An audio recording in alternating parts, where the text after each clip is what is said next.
بسم الله الرحمن الرحیم. بیا هم ښه راغلاست. هیله لرم چې ټول به روغ جوړ او د صحت جامې په پته نه وي. نن موږ تاسې د پایتان په لوپس باندې خبرې کوو. لوپس څه ته وایي؟ A loop is a programming structure that repeat a sequence of instruction until a specific condition is met. په خپله د پروګرامینګ یو سټرکچر دی یا ساختمان دی چې زموږ تاسې د هدایاتو یو سیکوینس تر هغه وخته پورې پرنټ کوي چې موږ تاسې یو کنډیشن پورې ورسېږي، یعنې تر هغه مشخص کنډیشن پورې ورسېږي. مثال لوپس که هر کله موږ غواړو چې زموږ تاسې یو کوډ بار بار پرنټ سي، یعنې 4 واره 15 واره 6 واره 10 واره پرنټ سي، نو موږ تاسې د لوپس څخه استفاده کوو. چې موږ تاسې په پایتان کې ټول د 2 ډوله لوپس لرو، یو فار لوپس دی او بل وایل لوپس دی. نو لومړی موږ تاسې پر وایل لوپس خبرې کوو. وایل لوپس څه ته وایي؟ لوپس خو موږ تاسې ته ویل چې موږ تاسې د کوډ د آوټپوټ د ریپیټیشن لپاره موږ کاروو، یعنې موږ تاسې غواړو زموږ یو کوډ بار بار ریپیټ سي، بار بار تکرار سي، نو موږ تاسې بیا لوپس استفاده. مثال که چیرې موږ تاسې غواړو د اعدادو د سیریز جمع راباسو، یعنې د 1 څخه تر 100 پورې اعداد غواړو جمع کړو، نو موږ تاسې د لوپس څخه استفاده کوو. غواړو موږ تاسې د ضرب ضرباني یو جدول جوړ کړو، هم موږ تاسې د لوپس څخه استفاده کوو. ځکه که چیرې موږ تاسې فرض کړو د 2 ضرب ضرباني د 2 تر 2 لرو، 2 بیا د 1 څخه تر 12 هر ځل یو په 1 کې ضرب شوي، بیا په 2 کې ضرب شوي، داسې تر 12 پورې، نو موږ تاسې د لوپس څخه استفاده کوو. ځکه چې دا تکرار دی، یعنې بار بار تکرار دی، موږ تاسې د لوپس څخه استفاده کوو. یا موږ غواړو د 1 څخه تر 100 پورې اعداد پرنټ کړو، نو د 1 څخه تر 100 پورې اعداد چې موږ وایو پرنټ 1 پرنټ 2 پرنټ 2 پرنټ 3 پرنټ 4 داسې تر 100 دا 100 جملې زموږ څخه غواړي چې لیکل کېږي، نو موږ تاسې په لوپس کې په 2 سټیټمنټ کې دا کار کولی شو. نو لوپس موږ د دغه لپاره استفاده کوو. وایل لوپ او فار لوپس. وایل لوپ موږ تاسې هغه استفاده کوو چې موږ تاسې کوم کنډیشن معلوم نه وي. مثال په یو ټیبل کې زه ډیټا لرم، هغه 100-200 روګانې دي، ماته نه دي معلوم چې دا 100 روګانې دي که 200 روګانې، نو په دې حالت کې موږ تاسې وایل لوپ استفاده کوو. او که چیرې موږ تاسې مشخص 15 روګانې غواړو پرنټ کړو، نو موږ تاسې بیا فار لوپس استفاده کوو، یعنې 1 څخه تر 15 پورې روګانې ماته پرنټ کړو. او که غواړو چې ټولې روګانې چې هر څو په ټیبل کې موجودې دي موږ تاسې هغه پرنټ کوو، نو بیا وایل لوپ استفاده کوو. پایتان خپله فار لوپس او وایل لوپس لري. نو موږ تاسې راځو په وایل لوپس چې کله موږ تاسې کاروو، لومړی موږ تاسې د هغه د انیشیل سټیټ ټاکو د وایل لوپس لپاره، یعنې له کوم ځایه دی شروع کوي وایل لوپس. نو زه ورته وایم ایکس سټارټ کړه له 1 څخه، بیا موږ تاسې د وایل کیورډ کاروو چې دا خپله ریزولټ وردونه دي وایل، چې موږ تاسې د یو وریبل په نوم د یو فنکشن په نوم نسو استفاده کوو. وایل که چیرې دا زما ایکس یعنې کوچنی سو تر 6 یعنې تر 6 نه ورسېدلی ته ایکس ماته پرنټ که پرنټ ایکس. کله چې دا یو ایکس ماته پرنټ سو، له هغه وروسته زه ورته وایم دا ایکس ته یو ور جمع که، یعنې ایکس جمع مساوي که په 1 سره، یعنې لومړی ایکس له 1 څخه شروع کوو. کله چې دا یو پرنټ کوي، له هغه وروسته 1 ته یو ور اضافه که، 2 به سي 2 پرنټ که، 2 ته یو ور اضافه که، 3 به سي 3 پرنټ که.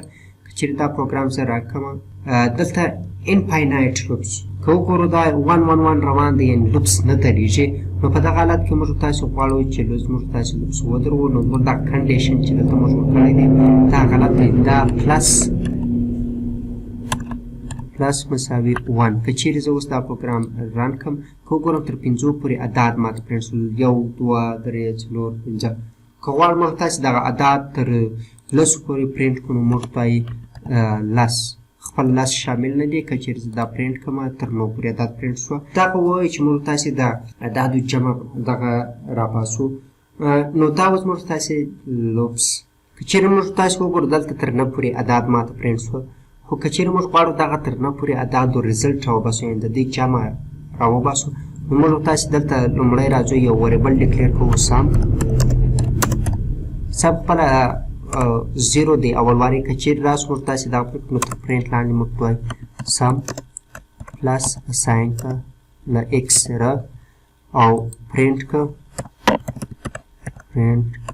که چیرې زه دا پروګرام رن کړم، نو دغه د ټولو اعدادو مجموعه جمع به که وکړو 45 یعنې د 1 څخه تر 9 پورې اعدادو که موږ جمع کړو دغه ریزلټ 45 راځي. نو موږ تاسې د اعدادو د سیریز د جمع کولو لپاره هم موږ تاسې د لوپس څخه استفاده کولی شو.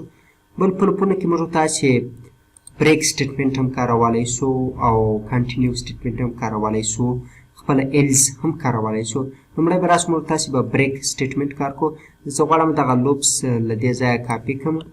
وګورو دلته تر لسو پورې زه به دغه عدد کوچنی کړم تر څو موږ ته 15 عدد پرینټ کړي. که چېرې زه دا رنګ کړم که وګورو 15 عدد پرینټ شو. بریک سټیټمنټ هغه وخت موږ کاروو که چېرې موږ غواړو چې دا زما دا عدد زه تر 2 پرینټ کړم اخوا ته یې نه پرینټ کوم یا زه 4 روګانې غواړم یا 2 روګانې غواړم نو موږ تاسې بریک سټیټمنټ کاروو. نو اف شرط موږ ته اف که چېرې موږ تاسې اکس اکزیکټلي مساوي شو له 2 سره نو تا لوپ موږ ته ودروه. یعنې دا لوپ به ودرېږي یوازې به 2 موږ ته پرینټ کړي. که چېرې زه وګورم یوازې 2 پرینټ شو یعنې دلته که موږ شرط ورکړی که چېرې د اکس له 2 سره مساوي شو یعنې د اکس قیمت تر 2 ورسېدی ته لوپ ودروه موږ ته بریکس وکاروو چې دا و د بریک سټیټمنټ کار چې موږ تاسې لوپ ماتوو یا دروو. د هغه وروسته موږ تاسې کنټینیو سټیټمنټ لرو. زه لومړی شرط وکړم اف که آی مساوي شو له 1 سره که پلس 1 یعنې اکس که د هغه وروسته زه ورته وایم که چېرې دا زما آی اکس قیمت تر 3 پورې ورسېدی. کنټینیو سټیټمنټ دا کار کوي چې موږ د لوپ د یو مشخصې رو څخه ټوپ وهو. مثال زه ورته وایم که چېرې اف که چېرې دا اکس تر 2 پورې ورسېدی یعنې د اکس قیمت 2 شو ته یې کنټینیو که کنټینیو که چېرې د ده قیمت 2 شي نو 2 موږ ته نه پرینټ کوي. له 2 څخه دی ټوپ اخلي او 3 او 4 یعنې 1 3 4 5 ماته پرینټ کېږي. که چېرې دا پروګرام زه رن کړم که وګورو 3 4 5 او 6 پرینټ شو ځکه دلته موږ تاسې کنټینیو کوي. که چېرې وګورو دلته اول د اکس قیمت 1 دی دلته 1 ورسره جمع شو 2 شو خو معلومه خبره ده چې 2 شو 2 پرینټ نه شوه نو دی کنټینیو شو. که چېرې زه دا د اکس قیمت له 0 څخه شروع کړم نو دی 1 به پرینټ کړي بیا 3 شوه ځکه 2 موږ کنټینیو کړي دي یعنې له 2 څخه موږ صرف نظر وکړئ او له هغه وروسته 6 یعنې 6 چې د دې شرط وروستنی حالت دی هغه 6 پرینټ شو. که چېرې زه دا شرط د دې ځایه کنټرول اکس کړم او دلته پرینټ کړم او بیا رن کړم که وګورو 0 1 ځکه 2 په 2 کې کنټینیو دی بېرته شرط غلط شوی دی چې دا حالت موږ ته کنټینیو د یو حالت څخه ټوپ وهل دی یعنې د یوې رو څخه موږ تاسې دلته ټوپ ووایي چې هغه 2مه رو ده یعنې له 2مې رو څخه موږ تاسې ټوپ که وګورو 2مه رو موږ تاسې نه لرو چې دا و کنټینیو سټیټمنټ. او بل موږ تاسې خپله د ایلس بلاک هم لرو. مثال زه ورته وایم که اکس شروع کړو له 1 څخه وایل اکس کوچنی شو له 6 څخه پرینټ اکس او اکس یو که چې دا زموږ تاسې شرط دی.